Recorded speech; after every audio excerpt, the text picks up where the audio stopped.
Welcome to Unsigned 518. I'm here with Shannon Tehya. How's it going? Good. How are you? I'm doing very well. And we just met, I guess, IRL, 10, 15 minutes ago, something like that. But I was telling my wife before you got here that you were like my favorite guest before you even got here because you brought me coffee from Kickstart Coffee, which, for those that don't, like, Kickstart is like my favorite place in town because I do love my caffeine. And I was just like, wow, already my favorite guest and we just met. But I guess what we want to do is kind of go back and tell your history with music. I just realized that you're from up this way. You told me that when we met a couple minutes ago. I didn't know that, and so we've lived in and around the same area. But I guess just start with wherever you want to start your tale. Cool. I grew up in Cambridge, New York. Technically White Creek and Eagle Bridge, so just outside of Cambridge, but my mom has a little piece of property off of Lincoln Hill, and I switched schools a lot. I went to Cambridge for a bit, and then I went to a school in North Bennington, and then I went to Hoosick Falls, and then I switched to a school up in Williamstown, Massachusetts. So it's my hometown in the sense that I grew up there, and I spent a lot of time in the arts program at Hubbard Hall. Nice. But I didn't go to school in Cambridge. I switched around a lot because I know now that I have severe ADHD, and I needed changes every 2 or 3 years to keep myself entertained. Yeah, so you grew up out here, wasically within a couple of minutes of where we are now. I mean, Eagle Bridge, a little farther, but I mean, I know where Eagle Bridge is. Right. Because a lot of the times when people are on the show, they're from Albany or Troy and they're always like, wow, where are we? So to hear you're like, oh, I grew up in Cambridge. I'm like, oh my God, that's awesome. Yeah. That's why I knew I had to bring you coffee, or at least ask, because I'm like, oh man, it's that small town etiquette. I can't show up with a coffee from the best coffee shop ever and not bring one as well. That's so rude. Kickstart is the best coffee shop ever. I've got T-shirts. Yep. I've got their steel mugs. I've got their stickers on shit. Love that place. I don't even ride motorcycles, Right, me neither. I just love coffee. So, grew up around here. When did music kind of start being because I'm assuming being a musician that started to overtake everything at some point. Yeah. Well, okay. It's kind of a sad and long story, but I'm going to summarize it. I got time. Yeah. I'll try to not make you cry. But I knew from a very young age that I wanted to be a musician. I was totally dead set on it. I got in fights at every family event because everyone's like, what's your backup plan? And I'm like, screw you. So when I was 4 years old, I quote unquote, wrote my first song, but it was actually just a parody of Hound Dog by Elvis Presley. And I didn't know it at the time. I guess I had heard it on the radio and I thought I created it in my 4-year-old brain. And then that just sparked a lot of songwriting, and none of those exist anymore because they were really bad. But I was just obsessed. I wanted to be Taylor Swift. I would set up a microphone in the shed and sing as loudly as I could my whole life. So fast forward through high school, and I go off to a boarding school where I can really study liberal arts and focus more on music than I could at my old school. And there was just this huge tragedy in my senior year of high school that completely stopped me dead in my tracks. I was on a trajectory to go to a great college. I was super good at school, pretty much a straight A student, tons of extracurriculars, and very driven. And then a really dear friend of mine died tragically, and I just full halt, completely could not function. I went to a psych ward, which I was in for 8 days. And when I got out, I turned heavily into substance abuse. And I didn't play music for a year. I didn't touch my guitar for a year. I didn't sing for a year. I didn't even know if I could sing when that year was over because my voice was so messed up from all the drugs I was doing. And I think it was during COVID that I snapped out of it. And I remember sitting at a picnic table on my mom's property out in Eagle Bridge, And at this time, I had been like couch surfing all over Albany. I had just been like really distant from my small town roots and just super invested in party culture and ruining my life in every way I could. And I somehow ended up back at my mom's house sitting at this picnic table, and I wrote a song for the first time in a year, maybe even a year and a half. And I like broke me. I was like, oh my God, like, who is this person that I have become? I don't know her. I look in the mirror and I don't recognize myself. And it just like cracked me wide open. And it was a long and arduous healing journey. But I got back to my center and I found myself again kind of during and after COVID. I think because it felt like the rest of the world was commiserating with me. And the rest of the world was like... Right. Pain was just everywhere. Yeah, which is terrible. It's not a good thing, but it made me feel less alone. And I really value that. And so in 2020, 2021-ish, I snapped out of that crazy self-destructive phase and I locked in on music. I was like, hell no. Like, what have I done with my life? So I got my shit together and I started playing some open mics and writing more and more music and learning some fun songs. I ended up actually being in a folk duo, like a Celtic folk duo for a while. And then I got to play with a band called Ginger Roots with Jeff McQuarrie and Gordon McEwen, and that was awesome. And eventually I found myself playing at sort of a curated open mic at a Pride festival in Cambridge on the Hubbard Hall lawn, actually, a few years ago.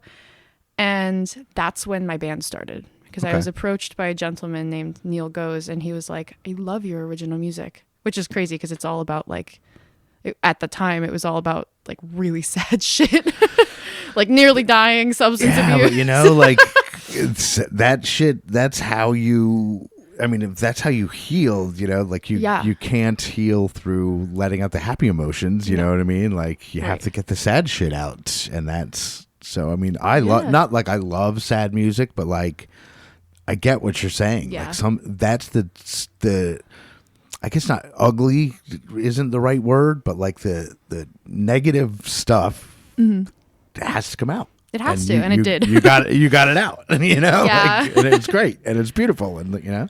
Yeah. And so, you know, from that point forward, all of a sudden I had someone working with me on music, and it changed everything because I had been feeling less and less alone, but having a little bit of a team made me feel so strong. Right. And made me feel accountable too, because I was like, someone is watching what I do. Like someone is caring about me. And someone believes in what you're doing. Enough. Like, yeah. And first of all, like Neil is a pro. Right. Like Neil does not come to play. Well, he does come to play, but like he comes to play well. Right. And so for him, this man who I respect so much, he was also the lead guitarist in Ginger Roots. For him to ask if he could learn my original music was just like such an honor. And that started the troupe. I don't remember what we used to be called. It turned into the troupe though, because more and more people started joining. And now it's like bigger than I ever thought it could be. And we don't write sad music anymore. Now the music that we write is centered around positivity and just pure unbridled joy. And it's been so cool to be riding that train, right. like from the first station that it was at to where we're at now. Yeah, that's the overview. Wow, that's, I mean, you know, the only reason I didn't cry is because I stayed silent. I'm one of those I'm one of those criers that when I'm hearing a sad story, it's only when I start to talk that that shit comes out. But yeah, that's fucked up. That like, but to have that pain and like regression of like, you know, because I understand what it's like to just shut everything down. Yeah. And to have something so fucked up happen that you're just like, I can't process life. Yeah. You know, and to be able to come out of that is it's amazing, you know, because a lot of it's not a fucking 50-50 shot. You know what I mean? It's like not, yeah. when you go down that road, it's like a fucking 80-20 that you're not coming out of that. And so I think there's a term for like a chain suicide, like because when someone commits suicide, which is how this kid died, it's like the people closest to that person are watched very carefully because I know that there's a medical term for it. I'm not aware of a medical term, but I do know that certainly that's, a ripple effect that can really fuck people up. And so that's what I was doing, is I was like putting myself in such a dark space that nobody could keep eyes on me or keep tabs on me, because I didn't want anyone to know, because my whole plan was like, I'm not just cut as many ties as you can. I'm not making it out of this either. Like, screw you guys. Right. But it is a testament to the power of music as a healing tool, because it is medicine. Music is medicine. Sure. And truly, I think a lot of people are like, wow, like, so good for you for pulling yourself out of that. I honestly didn't. I listened to music, and I think that some higher power that I don't really understand healed me through music. Yeah, because it's not like you made a conscious you said you just happened to write a song. Yeah. And while you were writing that song, you just got smacked in the face with this reality, which moved into something else. Like, these weren't conscious decisions of like, okay, like something happened, and no. I think it was the music for sure. It was like literally being punched in the face by an aggressive will to live. Right. It was what do I call it? Tough. It's like tough love, from like universal tough love or something. Yes. You're like, ow, that really hurts, but okay, I get what you're saying. I'm crying. Yeah. Stop.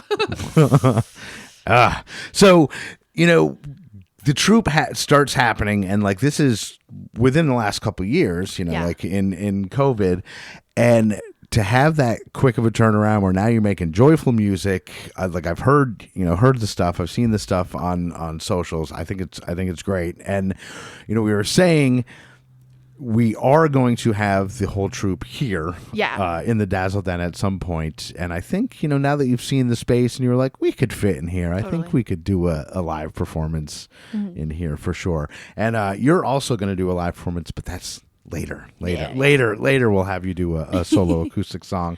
But right now I think we should hear a song, and we were saying that we're going to hear a produced song and then a live song later. So what do you have for us first? I would love to share with you the title track of my latest album. It came out in June of 2024. It's called Tangled String, and it's a love song. It's honestly just your standard sappy love song, but don't be fooled, because it's actually a breakup album. It's a little bit zesty. But Tangled String, I wrote from my heart, and it's kind of a acoustic folk pop ballad. Cool. And this one's out now and available on all the streaming. And I'll link to your Spotify page on the show notes. So anybody listening can just click on it and get your music. But right now, let's check out Tangled String, Shannon Tehya and the Troop. Yes, and then we'll be right back to talk some more with Shannon.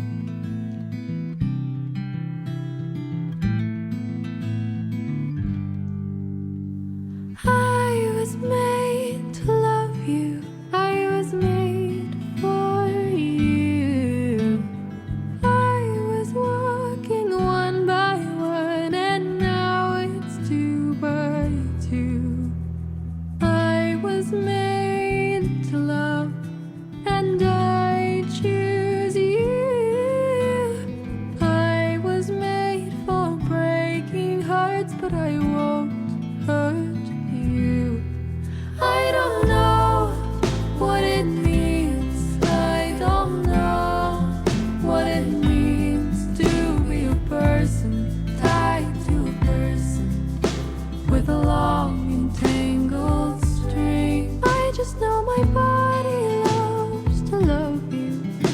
My body breathes for you.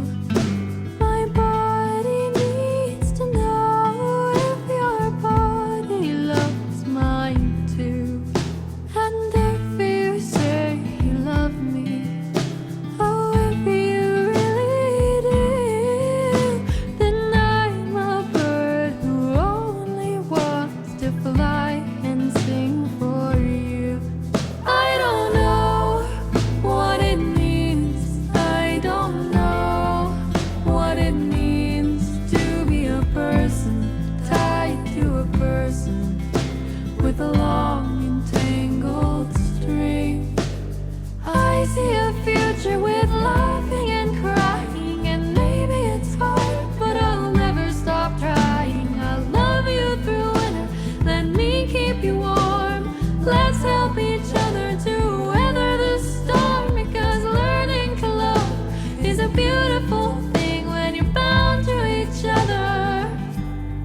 That was Tangled String, Shannon Tehya, and that one is off the album of the same name that came out last June. And we were talking while we were listening to the song that you have some upcoming stuff that you've been working on that kind of has an interesting angle to how it was produced. Yeah, well, I am learning right now how to work in Ableton and how to do some production work myself. And I'm so lucky to be working with Antoine Breton, who is the producer for every song on that album. And he's been doing some mentorship stuff for me. And he'll be producing 5 songs on side A of my upcoming album. And I will be producing the 5 songs on side B of the upcoming album. So it's a little bit of an experiment to see if I can ace this test. Right. And for those that don't know, I mean, I've talked about it on this show, I'm sure, but like it's not the same thing to be a musician and to be a producer and, mix and produce, and it's a completely different beast. Yeah. And I guess out of curiosity, like, how has that experience been for you to learn what is, a completely new skill that most musicians don't handle themselves? Yeah. Because, it's that difficult, I guess. So how's that been? It's been difficult. It's been really eye-opening, realizing how little I know, actually, in the grand scheme of things, and also how difficult it is to talk about this with people, because also most people don't know. And right. I mean, until I started this adventure, I didn't know that there was a difference between producing, mixing, and mastering. I kind of thought it was recording and then all the rest happens. But it's like completely different. And you can tell when you listen to a track that like skipped one of the phases. Right. And even the most stripped away folk song, there's like some level of production. But the trick is listening to it and you're getting tricked into thinking, oh, this isn't a produced song because it doesn't sound like pop. Or it's like really stripped down and you're like, oh, this is just one person with a guitar. No, there's and like then like 7. you listen and you're like, oh no, there's like 4 guitars. There's like a couple vocal harmonies. There's like, a subtle tambourine or this, there's so much going on that you don't know. Yeah. And I'm certainly not an expert. Like, I don't know. I don't know shit about shit. And like, we just finished recording an album and my guitarist knows a lot about this stuff, and he'll be talking, oh, this, and I'm like, I don't fucking know what you just said. Like, I don't have any idea what you just said. Yeah. So like, don't ask me about compression levels or the other one is fitting into the mix. Yeah. Oh, we need to put that. Yeah. And I'm like, what does that even mean? Like, it sounds fancy, but I don't know what it means. Yeah, like, it's got to be in the mix better. I'm like, but again, that's why it's wise to either get somebody else to do that for you who knows how to do that, or the route you're taking, which is certainly the more difficult route, which is just, fuck it, I'll just learn it myself. No, I think it would be more difficult if I was learning it completely myself, but having a mentor to sort of like consult with, and it's so hard to ask YouTube really specific questions, and at a certain point, you can't just Google like overview how to mix bass in pop song, Sabrina Carpenter. You have to like ask a real human being, right? Hey, I have a question. I don't like this frequency, but I don't like the EQ plugin that I'm using, and can you fix it? See, and even what you just said right there, I'm like, I don't know what she's saying. I barely know what I'm saying still. That's why we have Antoine. Right. But yeah, having the mix and the and like, I still like, now I know what a mix is and what a master is at the most base terms, you know what I mean? But it wasn't more than 2 or 3 years ago that if, I would have said the same thing. Oh, you get somebody to record it and then it's done. Right. Like, it's like, no, you get somebody the recording engineer who does, hands it off to the mixing, and then someone masters it, and they are very important. And it is super obvious when you miss a step. Yeah, like, it really is. And it's tough because you can't always tell what step they missed. Like, if you listen to a song that is like maybe subparly, I don't even know the word, produced, but like finished. Right. Sometimes you can't even tell what was missing. You can just tell that the whole song is like slightly worse than it could be. Yeah. And it's unfortunate because like the best band in the world can have a produced song on Spotify that is just like doesn't reflect their sound because it wasn't mixed right. And one thing I noticed, paying a little more attention, basically since this show started, and I've been talking to musicians every week, and like, is how much ancillary instrumentation goes into mixes, like piano. Yeah. But you wouldn't know, if you heard that song without the piano, you'd be like, I don't know, there's something about it. It doesn't sound right. But, right. It's the hidden stuff that gets you. I love that. No, it's exactly what you said. It's just a completely different beast. Yeah. Like completely. It's super cool though. And I'm so grateful for the opportunity to learn about it too. And is that something that like, you think you'll start doing for other people? I would love to. And it's probably a great idea to talk about this with you here, and maybe someone will hear this. I have done some work with some friends of mine, super casually, just out of the studio that we have in our living room at home. And I've enjoyed that, and I'd love to do more, because building a portfolio of sounds that aren't just my own sounds is going to help me learn even more. And it's important to be able to deliver a product that someone wants, not just what I'm capable of doing, So I would love to be challenged and to work with more people so that I can kind of expand my horizons on that. Yeah, and that's true, because if you're doing your own stuff, what you want it to sound like, you'll be like, oh, that's good to me. But it would be just such great practice to bounce it off different people that want different things from you, and even different genres and styles, and we'll just build everything up. So if you're listening, reach out to Shannon. Yeah, follow me on Instagram, Shannon Tehya, Tehya. Yeah, and again, the pronunciation of your name too. We gotta make sure we set that record straight. It is, what is it? Tehya. Yeah, it's Tehya. Very fucking simple. And I was saying when you first got here, because I know somebody named Tehya, and it's spelled the same. So I'm like, oh, that's easy. I got it. But I guess I could see the mispronunciation. I brought you coffee. You pronounced my name right, and now we're best friends. Yeah, totally. That's all it takes. Give me caffeine, pronounce your name right. So let me pet your dog. Yeah, Calvin. Everybody, and we always say that Calvin knows every musician in the 518. Yeah, because everybody who's come here knows Calvin. He's a primo booker. He is. If he's Calvin. Everybody loves Calvin. So, before we go, I wanted to. Or you were going to play a song. You brought the guitar, and we're going to hear a song, and this one. You chose to play this one live for kind of a specific reason. And what was that reason? Yeah, so this is going to be one of the songs on side B of my upcoming album. And it'll be something I've produced myself. We're creating a Frank Ocean type of feel with it. And I'm super excited. And I can't wait for you to hear it acoustic live, because it might be a little jazzy, folky right now. But it's actually quite pop in the mix that I've created.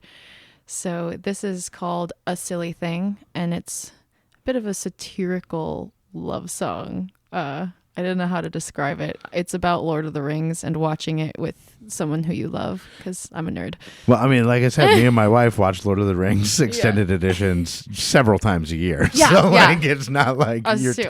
And if you look around this room, do you think I'm not a fucking nerd? Oh, I can tell walking in here. Immediately. The Lord of the Rings is not silly. No.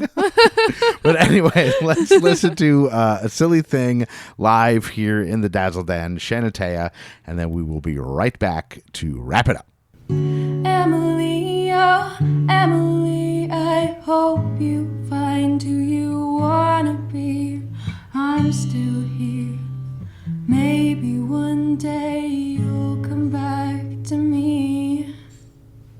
Emily, oh Emily, never been harder to see your face than when they shared your photo on the Facebook page that we both go to.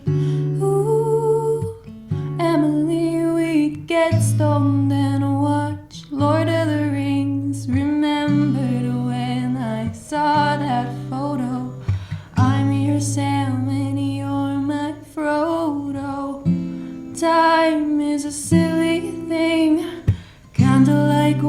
watching Lord of the Rings Extended Edition. Takes so long, but I really miss it when it's done, like how one day you were gone. 1, 2, 3, 4. Emily, I'm sorry. I know you deserved better than me. I wish I knew what I know now. I tried to be a good person, but I didn't know how.